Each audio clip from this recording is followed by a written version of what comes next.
Hello everyone, आज मी तुम्हाला विश केअरचे हेअर ग्रोथ सिरम कॉन्सन्ट्रेट याबद्दल सांगणार आहे। तर हे जे सिरम आहे आपल्या हेअरवरती कोणकोणत्या हेअर इश्यूना टार्गेट करतं किंवा हे कसं यूज करायचं, ह्याचे काय काय साइड इफेक्ट आहेत, बेनिफिट काय आहे हे मी तुम्हाला या व्हिडिओमध्ये सांगणार आहे आणि माझ्या हेअरवरती ह्याने कसं वर्क केलं हे सुद्धा मी एक्सप्लेन करणार आहे। तर तुम्ही व्हिडिओ शेवटपर्यंत बघा। तर आपण आता याच्या पॅकेजिंग बद्दल बोलूया। तर हे जे सिरम आहे अशा बॉटलमध्ये येतं।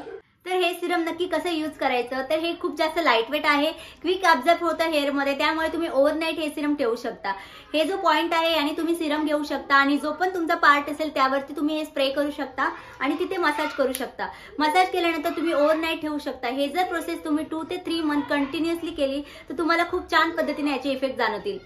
कंटिन्युअसली जर तुम्ही यूज केलं तर तुम्हाला न्यू ग्रोथ येण्यासाठी स्टार्ट होईल आणि तुमचे बेबी हेअर सुद्धा येतील आणि तुम्हाला खूप छान पद्धतीने याचे इफेक्ट जाणतील। बिकॉज याच्यामध्ये असलेले इन्ग्रेडियंट जे आहेत, तर ह्या सिरममध्ये जे इन्ग्रेडियंट आहेत ते मी तुम्हाला सांगते। ते म्हणजे 3% रेडेन्सिल, 4% अॅनागेन, 2% बेसाफिल, कॅफिन, बायोटिन, प्लांट कॅरेटिन आणि राईस वॉटर।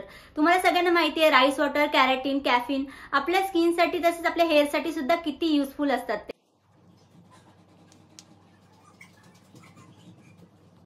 हे सिरम आपण जर एव्हरीडे यूज केलं तर आपल्या हेअरमध्ये खूप छानसे चेंजेस होतात। ते म्हणजे आपली हेअर ग्रोथ होण्यासाठी मदत होते आणि आपल्या हेअरमध्ये जे पण काही ब्लॅडनेस आलेला असतो तो रिड्यूस होण्यासाठी सुद्धा मदत होते। तर तुम्ही नक्की एकदा हे सिरम यूज करून बघा, तुम्हाला खूप जास्त प्रमाणात त्याचे चांगले इफेक्ट जाणवतील जर तुम्ही हे एव्हरीडे यूज केलं।